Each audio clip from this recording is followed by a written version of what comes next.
Bienvenidos a todos. Hoy tenemos la posibilidad de conversar con una persona que vivió en primera persona el combate de las Islas Malvinas. Es para nosotros un placer poder llevar a todos ustedes esta historia para que podamos conocer un poquito más de cerca cómo se desarrollaron los diferentes hechos y acontecimientos en aquellos años. Está con nosotros Jorge Omar Raylev. Jorge, como te decía, es un placer para nosotros tenerte aquí y bienvenido. Bueno, muchas gracias. La honra es para mí poder comunicar a la audiencia, a los vecinos a través de la radio, a través de los medios de comunicación, poder contarle mi vida, a los jóvenes sobre todo. Mi mensaje va dirigido a ellos, porque la gente grande ya, como yo, ya estamos en la curva de la cresta del cerro como para descender para el otro lado. Hemos dejado todo lo que pudimos dejar, hemos hecho de la mejor manera nuestra vida, desarrollado, no solo para dejar bien sentado el prestigio de Gobernador Costa, sino también para dejar bien en claro que un campesino, ¿sí?, que se crió en Cañadón Chacay, que me criaron mis abuelos, mi mamá Rosario Raylev, que ya no está, mis abuelos Francisco Raylev y Ángela Jaramillo, me enseñaron los buenos modales, los buenos tratos, la transparencia, la honestidad y la franqueza para mirar a los ojos con quien uno habla. Eso me quedó grabado desde niño cuando tenía 7, 8 años, 9, 10 y hasta los 11 años. Yo le voy a comentar que en Cañadón Chacay no existían escuelas, porque era un paraje, un campo, que está a 48 kilómetros de acá, donde estamos hablando, en Gobernador Costa. Allí se abrió una escuelita rural que la provincia hizo, que es la escuela número 11. Con 11 años de edad ingresé a primer grado, junto con niños de 6, 7 años, que yo ya era bastante de edad pasado para estar aprendiendo las vocales, pero lo hice, lo logré. Se cierra después esa escuela, en tercer año estaba cuando la escuelita esa se cierra. Pasé acá a una escuela con internado número 35, que está sentada acá en la ciudad, a cuarto grado. Y ahí, por razones de edad, por razones que ya estaba pasándome para estar en la primaria, el director propone que yo rinda cuarto y quinto junto como para poder equilibrarme con el resto de los alumnos para terminar sexto y séptimo. Así fue que en esta escuela terminé la primaria rindiendo cada semestre las dos materias, los dos grados. Hiciste 2 años en 2 años uno solo, hice digamos. quinto y sexto. Ok. Y en el año siguiente hice séptimo. Todo un desafío, me imagino. Todo un desafío, pero yo tenía mis pensamientos, mis anhelos de chico.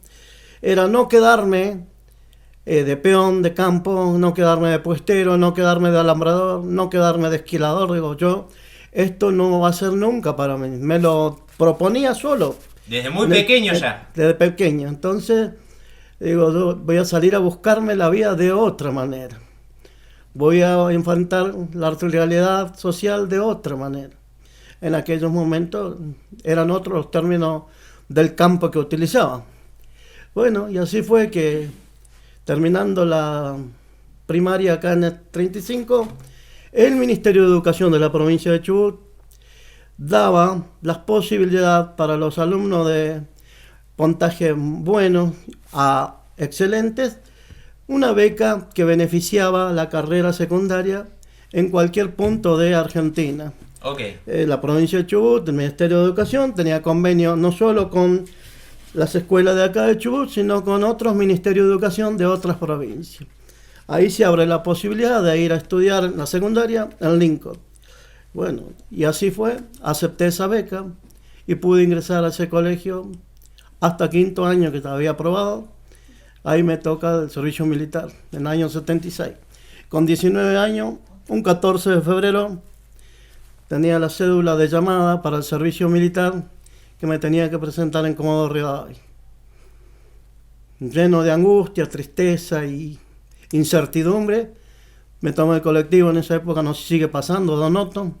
Salí para Comodoro a ver dónde estaba y de qué se trataba el servicio militar, porque no sabía nada. Algo totalmente ajeno para vos. Exactamente, ajeno a la realidad de lo que yo venía desarrollando como vida de ciudadano común. Imagino que el colegio de Lincoln era en provincia de Buenos Aires, ¿cierto? Era provincia de Buenos Aires, sí, sí. Imagino que vos tenías, digamos, si bien desde chico fuiste bastante muy visionario de proyectarte, ¿no? Como decías anteriormente, sí. Imagino que tal vez el tener que realizar el servicio militar te cambió en cierta forma tus planes, de alguna manera. Totalmente. Me frustra la parte de la continuidad de estudio. Si no lo hacía, tenía severas sanciones que el Estado proponía en esa época, así que no me quedó otra alternativa que abandonar los estudios, ir a cumplir con el servicio militar en el año 76. Así lo hice, después de dar mucho regateo, y me presenté para no ir en prisión, porque correspondía a prisión a los desertores, así que bueno. Ahí empezó mi vida militar. ¿Y cómo transcurren los primeros años, digamos? Porque vos eras inicialmente alguien muy joven en su momento. Claro, yo tenía 19 años. Con 19 años me dan la primera instrucción militar como soldado.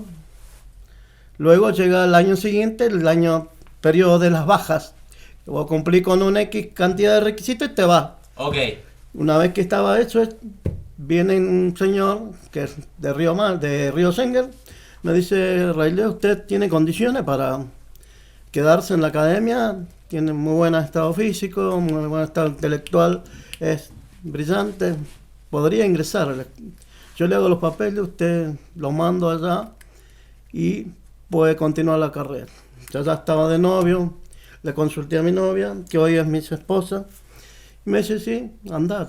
Así que hice todo ese trámite, me fui a la academia en Buenos Aires, a Campo de Mayo. Luego de 2 años volví destinado nuevamente a Comodoro. Ok. Bueno, ahí formé mi familia y en el año 78 surgió una diferencia de cancillería entre Chile y Argentina.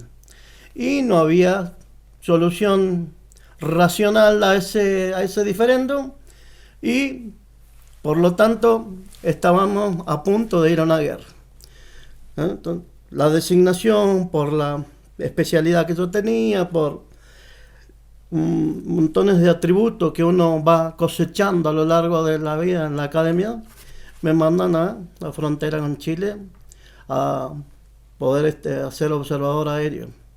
Ahí transcurrió de septiembre del 78 a marzo del 79, que finalizó lo que hubiera sido una guerra entre Chile y Argentina. Posteriormente a eso, sigo en Comodoro Rivadavia y continúo perfeccionando.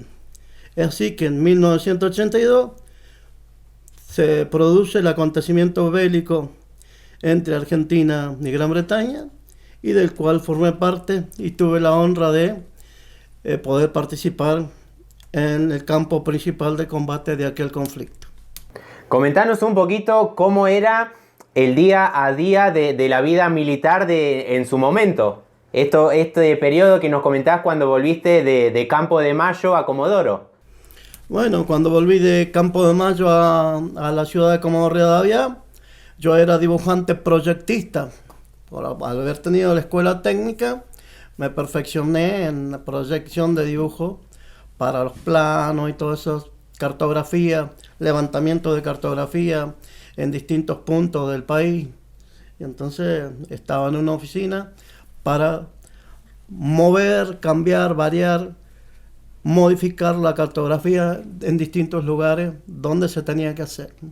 Y así me pude trabajar, desarrollar mi actividad, hasta que surge una oportunidad de ir a hacer un perfeccionamiento en Río Cuarto, provincia de Córdoba, donde se hace el curso de tiradores especiales, que hemos conocido en la jerga común como francotirador. Ok. Ahí hice ese curso, volví un año ya, me toca el conflicto bélico. Dice, bueno, usted va a ir designado como lanzador de misil. Y esa fue mi tarea durante 35 o 30 días en Malvinas. Luego pasé al área logística, que comento ahí, a de la distribución de pertrechos bélicos, alimentos y otros quehaceres que hacen al combate en sí. Mencionabas también, previo al conflicto de Malvinas, tu participación en la zona fronteriza con Chile como observador aéreo, si no me... Observador aéreo. ¿En qué consiste más o menos esa actividad? Es levantar a través de la cartografía los movimientos aéreos de ascenso y descenso con rumbo y dirección del movimiento de cada avión. Esa era más o menos en síntesis y a grandes rasgos la misión que tenía, ¿sí? Entiendo. Se desata este conflicto por Malvinas. Sabemos que en la madrugada, digamos, del 2 de abril, ahí entre que transcurría, ¿no?, el 1 y el 2 de abril, se produce el desembarco en las islas. ¿Cómo viviste los momentos previos cuando te enterabas que ibas a tener que ir hacia el combate? No dormía. Permanecí todas las noches despierto, del 1 de abril al 2 de abril a la mañana, todas las noches.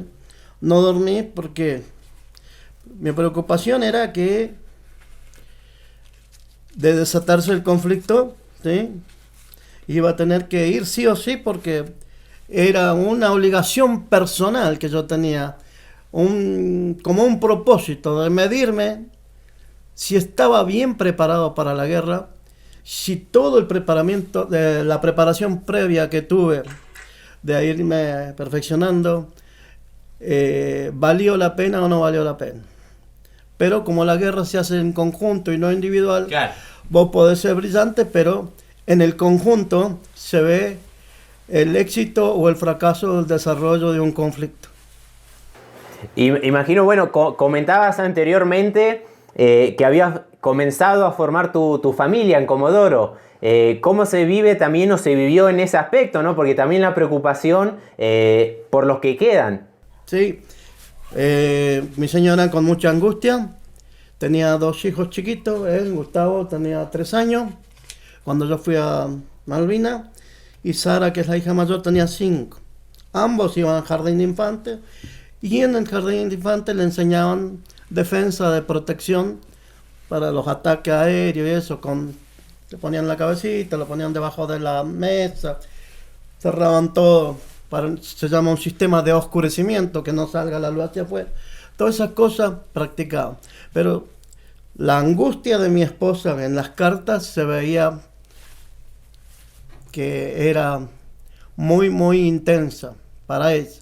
Para mí también era angustiante, pero el desafío, ¿sí?, de ser y abrazar la carrera de armas te da un plus más de deseo, de ganas, de esforzarte para poder superar la angustia, para poder superar el miedo, la tristeza y los seres queridos que lo estás llevando sobre el hombro para poder desempeñarte de la mejor forma. Tal cual, y también, digamos, como militar, tenías cierta formación, digamos, psicológica y demás, ¿cierto?, al respecto, que te ayudaba. Siempre. Hay una gran diferencia entre el militar de carrera y el soldado.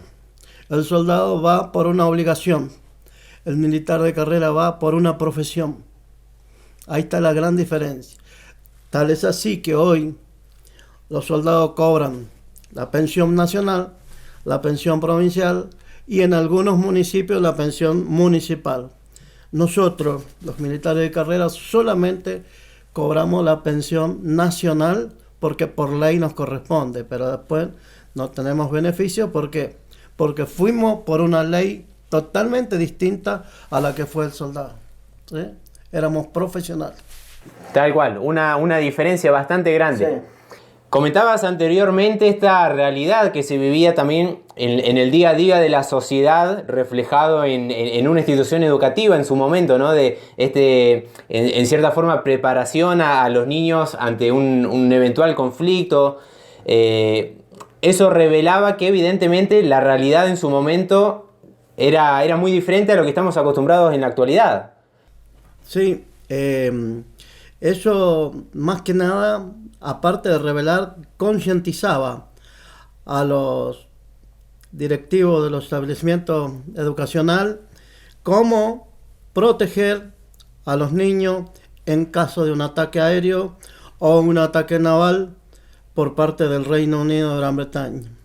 Se preparaba de esa forma a los chicos para protegerlos, para que no fuera tan devastador el efecto de una bomba en una ciudad o en un pueblo.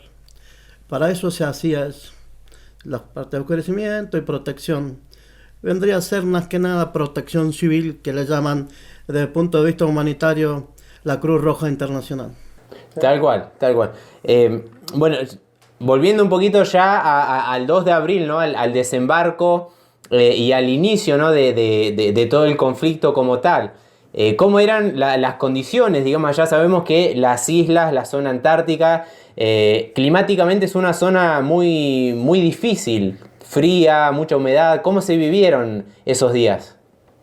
El tema era que acá había una situación de conflicto, pero entre las cancillerías. Y eso comenzó en 1829, ¿sí? Un 3 de enero, ¿sí? De 1833, cuando una fragata inglesa le exige al entonces gobernador de las islas, Luis Vernet, que tenía que abandonar las islas por orden de la corona británica. Si no lo hacía en forma voluntaria, se veía en la obligación de sacarlo por la fuerza. ¿Y esto qué significaba la fuerza? Significaba el bombardeo de todas las instalaciones, cosa de que no ocurrió porque Vernet aceptó la rendición y, entregando la plaza, como dice la historia, entregó las instalaciones de Puerto Argentino en la isla Soledad. A partir de ahí, nuestras islas fueron usurpadas hasta el 1 de enero de abril, ¿sí? A las 12:00, 24 horas, para el 2 de abril a 5 minutos, ya había gente desembarcando en las islas para recuperar nuestro patrimonio histórico indisoluble para mí, ¿sí? Como es el territorio insular malvinense. Mi situación en esa época, mi función estaba en transportar lo que te mencionaba, pertrecho bélico, que abarca un sinnúmero de material de guerra, entre ellos munición y explosivos, que lo trasladaba vía terrestre desde Comodoro Rivadavia al puerto de Puerto Deseado. Ahí lo entregaba a autoridad naval para que en barco ese material salga para las islas. Ese trabajo lo hice a partir de que comenzó la guerra, del 2 de abril, hasta el día 12 de abril a las 9 de la noche. El día, yo esperaba poder embarcarme en cualquier momento, pero no había capacidad física de los aviones Hércules para poder embarcarnos. Siempre hacía la fila ahí para poder embarcarme, no podíamos. Así estuve, que tipo 11 de la noche me dice el comodoro de la Fuerza Aérea encargado de la pista, el jefe de la pista ese, ahora va a poder subir, que hay un Hércules vacío, carga todo su material y puede pasar a las islas. 12 menos cuarto, yo estaba embarcado, tenía 12 soldados a cargo, varios camiones de combate, cocina, carro aguatero para racionar, y nos embarcamos. 12 menos cuartos, el avión despega desde el aeropuerto General Mosconi de Comodoro Rivadavia. 2 menos cuarto de la mañana estábamos aterrizando en Malvinas, del día 12 de abril del 82, tuve la bendita oportunidad de pisar suelo argentino. Ese era suelo nuestro. Yo siempre decía que era nuestro y nunca dejó de ser nuestro porque por situación histórica, por heredad de la corona española, por situación geográfica, están dentro de la plataforma continental argentina y por distancia. No hay nada más y nada menos que 430 y pico de kilómetros entre Malvinas y un punto de Santa Cruz. Quiere decir que es indiscutiblemente argentino. Totalmente. Bueno, llegás a Malvinas, también justo en una zona ya invernal o preinvernal.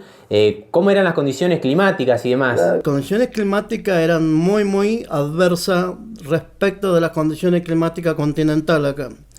Mucha lluvia, nieve, barro, no se podía transitar en vehículos, si no seguía la cinta de una línea asfáltica que había, eran vehículos que se quedaban atascados. Prácticamente las temperaturas bajo cero en invierno, ya te agarraban más en abril, ya habían temperaturas muy bajas, ni hablar cuando llegó la época de junio en la rendición, que eran extremas, temperaturas extremas. Los primeros días, como comentaba hoy en la mañana, lo hacía desde el campo principal de combate, estos 10 o 15 o 25 días, ¿sí?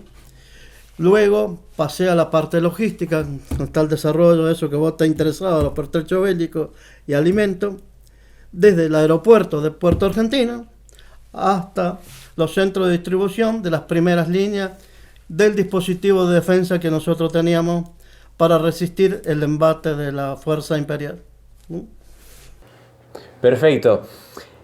Luego, también lo comentabas hoy en la mañana en la presentación justamente del libro, esto, en mi opinión, muy triste, ¿no? Que tocó vivir a todos los soldados al regresar al continente. Esto que tal vez fue un recibimiento no grato, me atrevo a decir, y con todo el respeto. Comentanos cómo fue luego el desembarco, el volver al territorio argentino, o al continente, mejor dicho, argentino, luego de que se produce la rendición. Fue angustiante. ¿Por qué? Porque salimos como guerreros y volvimos como paria. Nos trataron así. Nos ocultaron de la sociedad. Llegamos a ponerle a las 10 de la mañana en Punta Quilla, que es un puerto de agua profunda, en Santa Cruz, la provincia de Santa Cruz. Ahí nos tuvieron desde las 10 de la mañana hasta 7, 8 de la noche, hasta que nos desembarcaron en las barracas para que la gente no nos viera. No sé qué aspecto daríamos, pero fue así. Posteriormente a eso, nos desembarcan desde el espigón del puerto a los camiones. De los camiones directamente a las puertas de entrada de los aviones 737 de aerolínea para transportarnos definitivamente en Comodoro Rivadavia. Cuando llegamos a Comodoro Rivadavia, tipo 10 y media, 11 de la noche, los únicos que estaban esperándonos a nosotros eran nuestros familiares, nuestros compañeros que habían quedado en el continente apoyándonos y la banda militar del Regimiento 8. Nada más. Fue chocante, fue como si te produjera un rechazo. Es decir, ¿a qué fui a la isla? Fui a combatir y mira cómo me reciben. Y muchos me preguntaban, ¿y por qué cree que fue la actitud de la autoridad de esa época? Y yo siempre contesto lo mismo. El fracaso de la proyección de la guerra fue volcado hacia la parte más baja, ¿sí? Que fue lo que combatimos. No se midió las consecuencias que iba a traer esta guerra, ni la cantidad de bajas que íbamos a tener en la programación y diagramación de lo que es la estrategia en un combate eminentemente aeronaval, donde tropas del ejército terrestre nunca podrían haber ido a combatir. Eso era combate de marina y aeronáutica. Marina con sus buques, con sus submarinos, y aeronáutica con sus aviones de combate. Pero no sé por qué nos llevaron a nosotros. Eso es un error de cálculo que se ve hoy, cada día que pasa, cada año que pasa, se aprecia mucho mejor aquel error cometido en 1982. Tal cual, y lamentable, ¿no?, que se haya volcado, como lo decías, esa cierta responsabilidad, si se quiere decir, sobre los soldados que fueron a prácticamente darlo todo por la patria y por el país. Claro, a mí me tocó ese tipo de sensaciones. Me imagino ponerse un poco de empatía, realizar un poco de relaciones empáticas con el soldado, la angustia que habrán tenido esos chicos, eran jovencitos de 18, 19 años, de haber ido y entregar todo para ser recibidos de esa manera, es muy choqueante y es frustrante. Tal cual. Y hablamos también justamente, si bien vos tenías ya tu formación militar de carrera, pero muchos de estos jóvenes prácticamente no. Imagino que el impacto también fue mucho más fuerte. Luego también se vienen los que comentabas hoy en la mañana, todo el proceso, ¿no?, de la posguerra, todo el efecto psicológico. Comentanos un poquito de eso. Para clarificar un poco lo que es la posguerra, siempre está estudiado científicamente a través de los organismos internacionales de Naciones Unidas, Cruz Roja Internacional, Media Luna Internacional, que las consecuencias o las secuelas que quedan son muy devastadoras para el hombre que ha ido al campo de combate. Argentina es miembro permanente de las Naciones Unidas y le llegaron las cartillas para que realicen estudios psicológicos y psiquiátricos a los veteranos de guerra. A partir de ahí se empezó a hacer lo que se le llama un estudio denominado acá en Argentina como anexo 40, que es un estudio psicológico, del perfil psicológico, cómo está esa persona después de la guerra. Es más, todos, incluyéndome, hemos tenido secuela postraumática, se llama científicamente. Secuela postraumática que afecta a nuestra psique, que puede manifestarse en una y mil maneras. Yo le comentaba que hay como 23 o 24 situaciones que se manifiestan entre suicidio, violencia, paranoia, ataque de pánico y otras cosas más que son hasta la perversidad, entra dentro de ese ítem que le llaman conducta desviada, pero que es un trastorno de la personalidad desde el punto de vista psicológico, que también incluye el estrés postraumático. El soldado que regresaba de Malvinas, en cierta forma, los primeros años sufrió cierto descuido, cierto abandono, tal vez no en ese aspecto por parte del Estado. Sí, tuvimos muchos soldados, todos, no solo los soldados, todos los que vinimos de la guerra, tuvimos muchos inconvenientes desde el punto de vista de la protección que debe brindar el Estado en el área salud, en el área contención. Nos faltó contención, que por suerte ahora se está dando a través del PAMI. Hay un programa totalmente distinto a lo que había antes, como para brindarle no solo al veterano, sino también a su núcleo familiar una contención desde el punto de vista de salud un poco más acorde a la realidad. Siempre que aquellos hombres que dejaron la vida, fueron mucho más el número de muertos que tuvimos en la posguerra que en la propia guerra, por suicidio, por falta de atención médica, por un montón de situaciones que la cobertura estatal nunca llegó a brindarle la contención necesaria a aquellos hombres que tomaron decisiones drásticas que hoy no los tenemos con nosotros. Luego de que se producía el regresar, ¿no?, a cada soldado a su ciudad, de esta forma como comentabas, ¿cómo fue el proceso, los primeros días, el reencuentro con la familia y el tratar de alguna manera retomar la vida como era antes de la guerra, digamos, ¿no?, con o volver en cierta forma a la normalidad? Desde el punto de vista familiar, fue muy gratificante reencontrarse uno con la familia, con los hijos, con los conocidos, con los vecinos. Desde el punto de vista profesional, fue bastante frustrante. ¿Por qué? Porque nuestros propios compañeros, nuestros propios jefes, nos miraban medio como que estábamos locos, como que había que tratarnos con mano de seda porque estábamos medio aspirados. Y no era así. Eso nos generaba un temor en nosotros, en mi caso personal, de hacer las cosas bien y portarme bien. ¿Para qué? Para que no me juzgaran que yo estaba medio chispita. Para que no me juzgaran. Costó mucho, pasó más o menos 7 años que nos miraban medio de reojo. No le dé tal tema porque por ahí se le puede saltar la chaveta.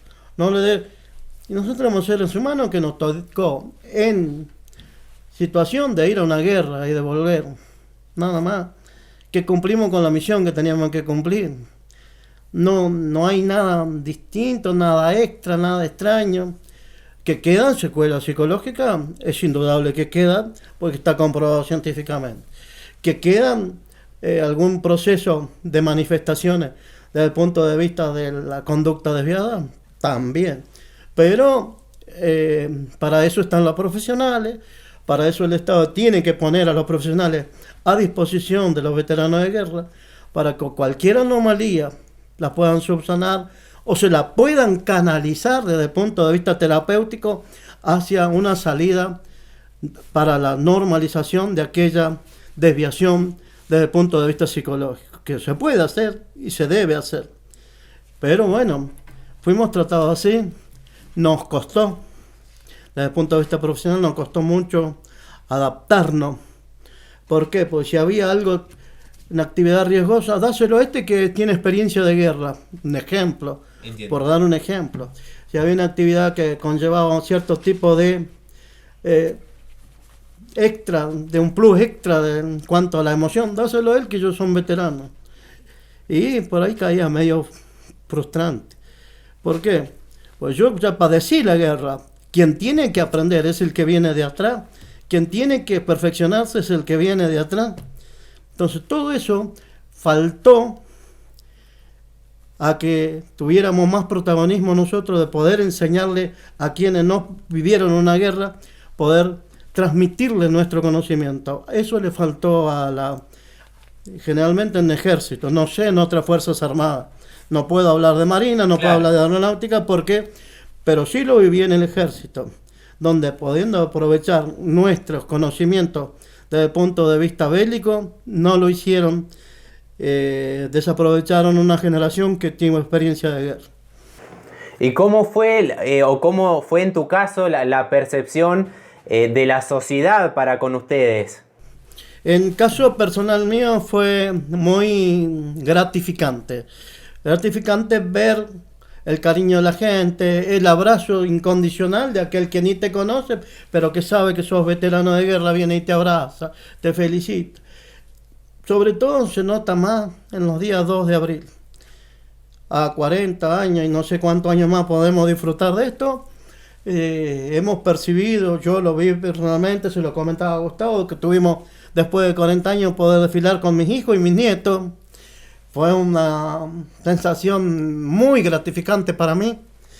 Ver la gente, a los niños, a las madres, a los viejitos, a los ancianos, a las abuelas, aplaudiendo y llorando, saludando, poniendo la bandera argentina en alto, eso no tiene precio, te llena de gratificación, te llena de emoción, te pone el pecho bien inflado para decir soy argentino Y es un orgullo portar la bandera.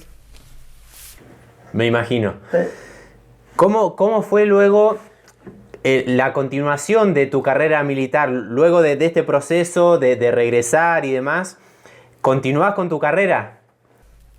Seguí perfeccionándome, nunca dejé de adquirir más conocimiento, siempre buscando interesarme en todo aspecto, sobre todo en idioma, perfeccionar el idioma, para que me diera la oportunidad de ir al exterior. Pude irlo 2 veces, 3 veces, y eso no tiene, digamos, una comparación con el que se queda acá en el continente.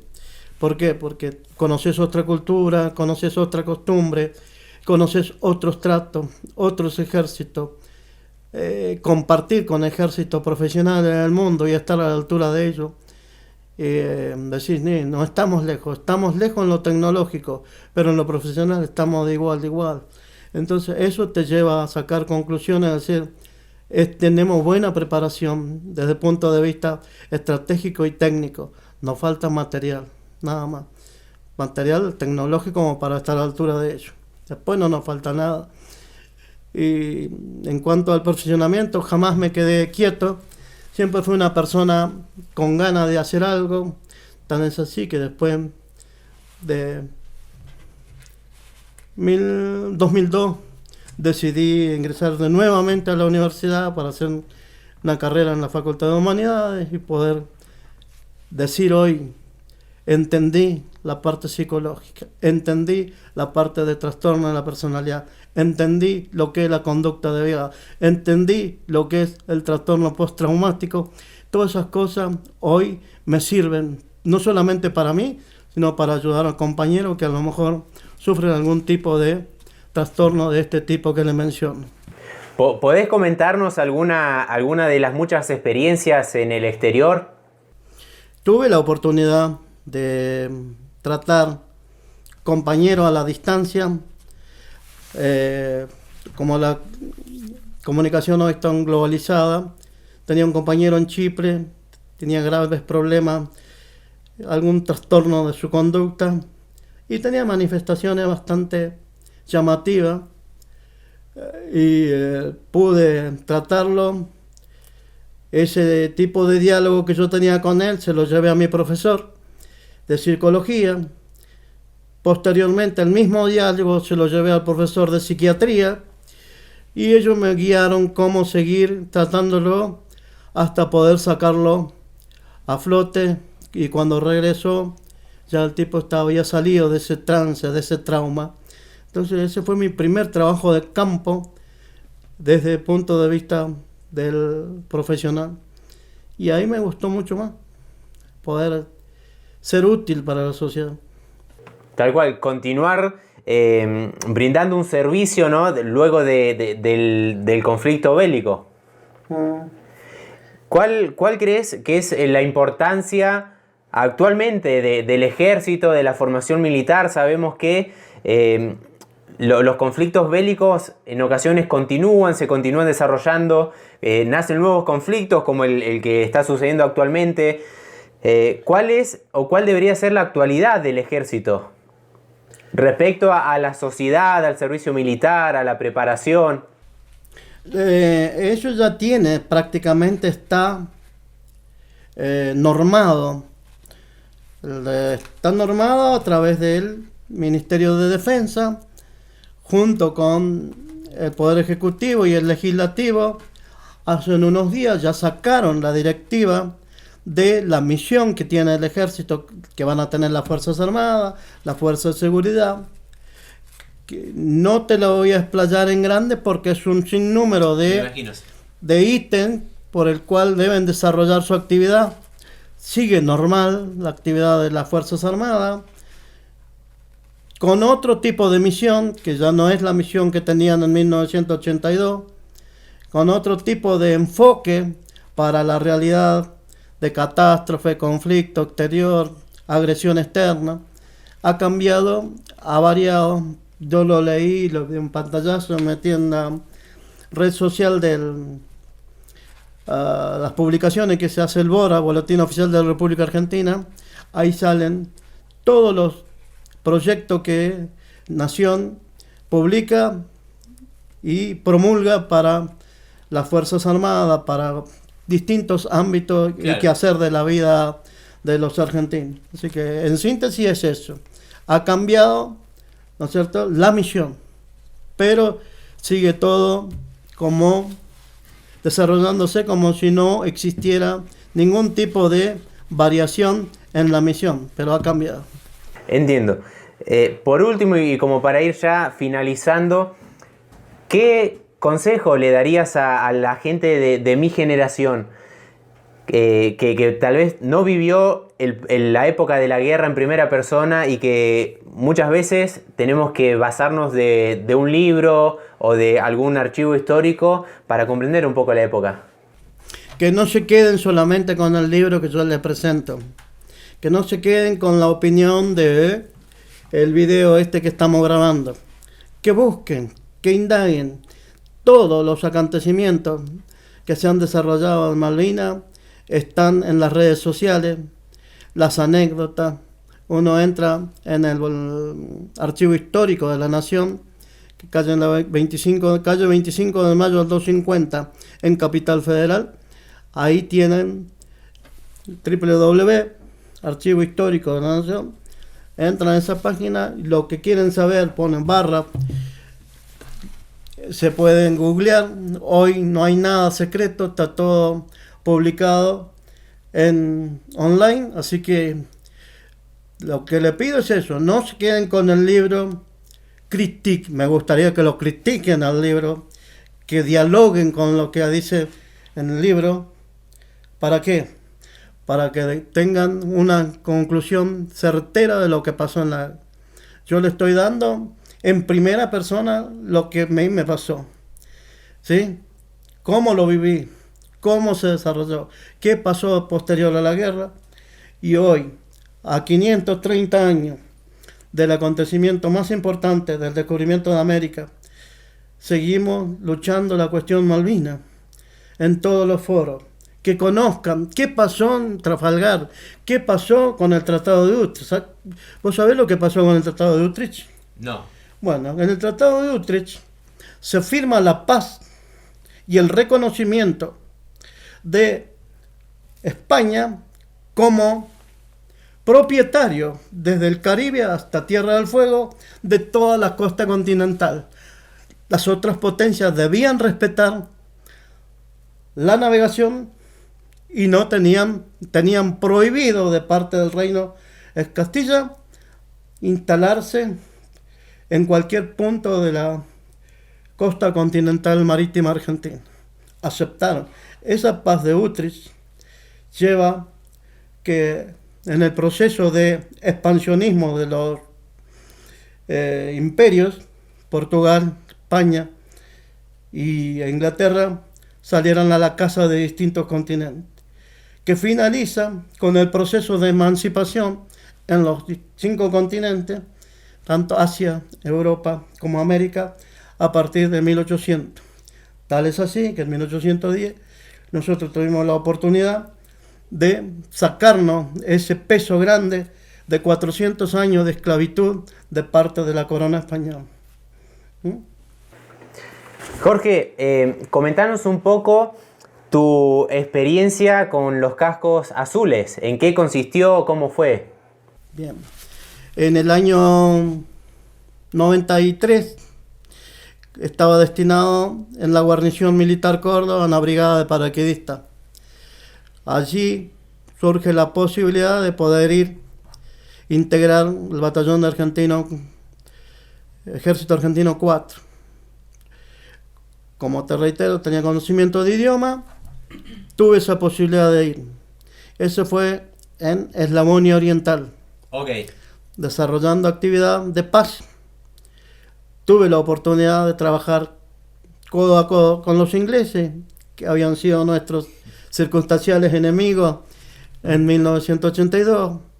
Trabajé con el ejército belga, con el ejército canadiense, con el ejército jordano, que Ahí empezás a conocer otra cultura, otro tipo de trato y otro tipo de reconocimiento, como lo explicaba hoy a la gente.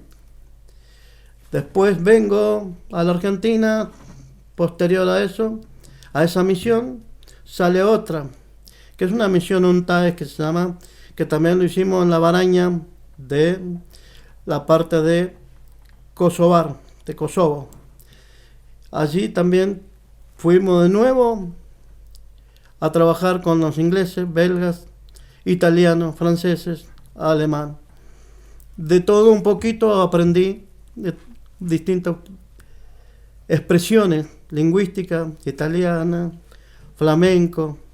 Los franceses saben 2 idiomas, el flamenco y el francés común. Okay. Flamenco es del lado de los... limitan con los alemanes, y la otra parte Valonia, el idioma valonio, que es como un vocablo lingüístico que ellos tienen, regionalismo. Te enseñaron muchas cosas y aprendí mucho de ello. Y después tuve como broche de oro, le decía a la gente, tener la posibilidad de ser condecorado en el exterior, de ser distinguido en el exterior, que flamee tu bandera en medio de todas las banderas de las naciones, moviliza. Y esa es la oportunidad que tuve, pues regresé acá. Y en el año 2011, cumpliendo los 35 años que manda la ley militar, pasé a situación de retiro. Para el común denominador de la gente, jubilación, para nosotros retiro. Y a partir de ahí me he dedicado a divulgar, a promover, a compartir todo lo que sea la cuestión Malvinas, perfeccionándome en fechas, en acontecimientos, en distintos tratados, como para decirle a un chico, mira, esto se hizo en tal fecha, para esto, para esto, para... Y hoy puedo hablar sin mirar nada porque queda grabado, como dice el tema, todo está grabado en la memoria. Exacto. Bueno, muchas gracias por la invitación. Yo siempre le digo a la gente, gracias por todo lo que que han dicho por nosotros. Gracias por tanto, por invitarme. Y perdón por tan poco de lo que hemos hecho.